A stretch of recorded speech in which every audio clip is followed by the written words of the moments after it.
How's it going, everybody? Ragiroth here.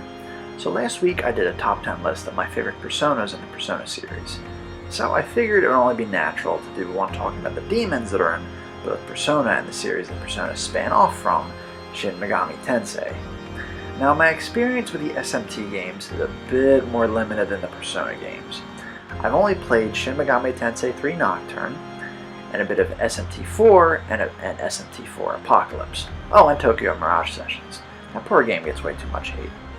But because these demons appear in the Persona games, I still see them a bunch and get some experience with them. I'm mostly just going by design, but skill set and lore may factor in too, as well as maybe impact they had when I saw them. Due to my lower amount of knowledge of these guys, I'm only picking 5 with like 2 honorable mentions. So, let's get this list started.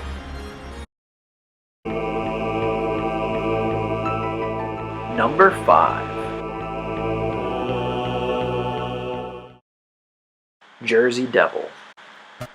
So this one has some importance to me. So I'm from New Jersey, so Jersey Devil has some home significance to me, as it's an urban legend tied to where I'm from. Also, I've actually portrayed the Jersey Devil in one student film in high school, and another called Pennsylvania Devil, which you can actually find on my channel.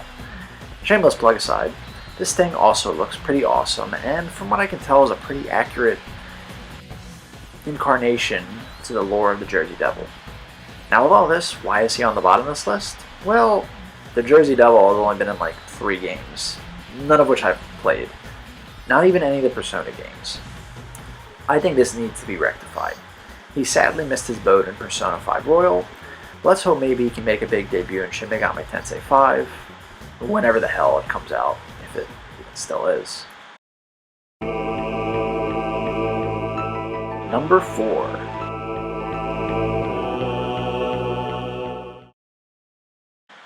Thor. While I sadly haven't beaten Shin Megami Tensei 3 Nocturne, I did get fairly far in it. Why did it have to take so long to get Dante? Jesus Christ. One of the most memorable bosses and demons to me was Thor.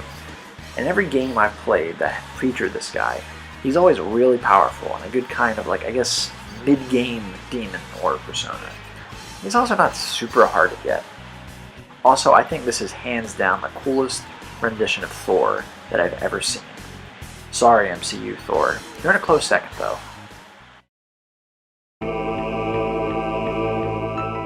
Number 3.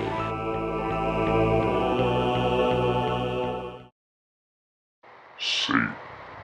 How many games do you literally get to use the Prince of Darkness as basically a Pokemon?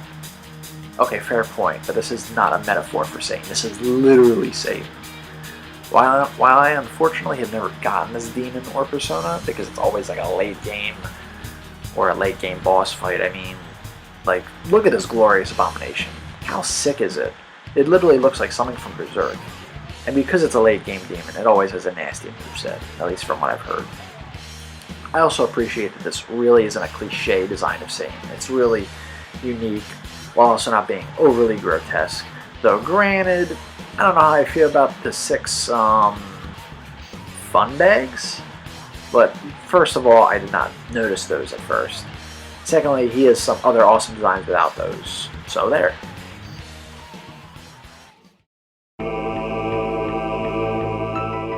Number 2.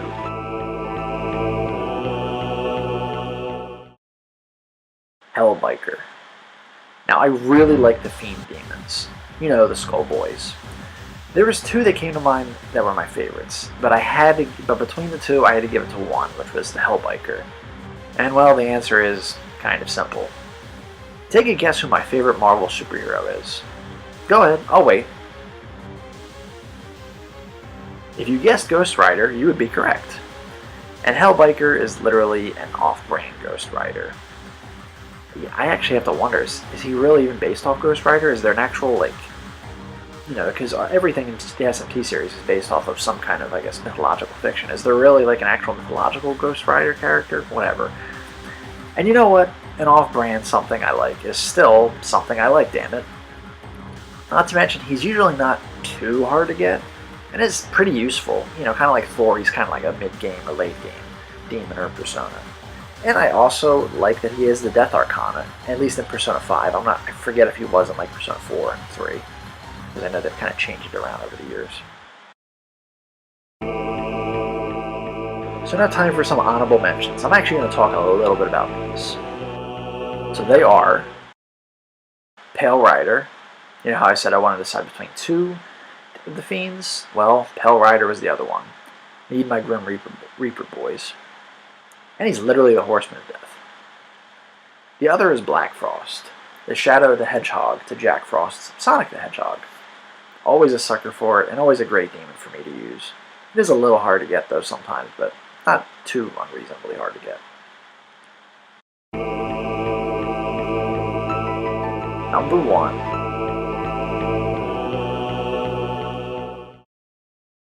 Lucifer. Wait, not that Lucifer. No, not that Lucifer either. Are we seriously doing this joke again? There we go. Okay. So now I know some of you are thinking, aren't you cheating because Satan was on this list? Well, here's the thing. One of the reasons I like both Lucifer and Satan is because the SMT games actually do treat them as separate entities.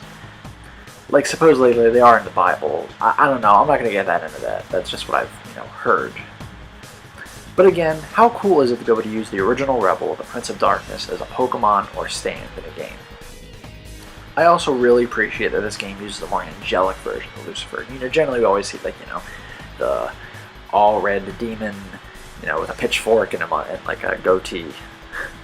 And you know what? You got both Pretty Boy Lucifer, and you got the badass Fallen Angel Lucifer. Not to mention, but again, this is another very late-game persona or demon that will wreck house. He's generally treated as the penultimate demon, or at least one of them in the SMT games, even if maybe not in the Persona game, so that's helped him earn this number 1 spot. Though I should say generally, in I think the Persona games, at least in I think 3, 4, and 5, he's always like a, generally you have to completely finish a social link to be able to get him.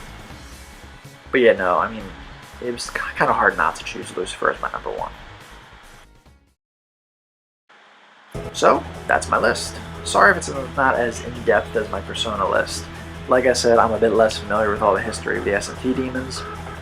I really hope SMT 5 is still happening, so I can get more into this series and I can have another awesome RPG for the Switch. And I'd really like to see all 5 of these guys and their honorable mentions appear in that glorious new graphics. Oh, and by the way, I totally would have made a Dante fake out for my number 1 spot if it wasn't for me already doing a Lucifer fake out joke already. But anyway, let me know what you guys think of this list, or better yet, tell me which SMT demons are your favorite as well. It can be from your History of the Persona series, SMT games, I don't care. But thanks for checking out this video, and as I always say, for the time or the place, keep being awesome.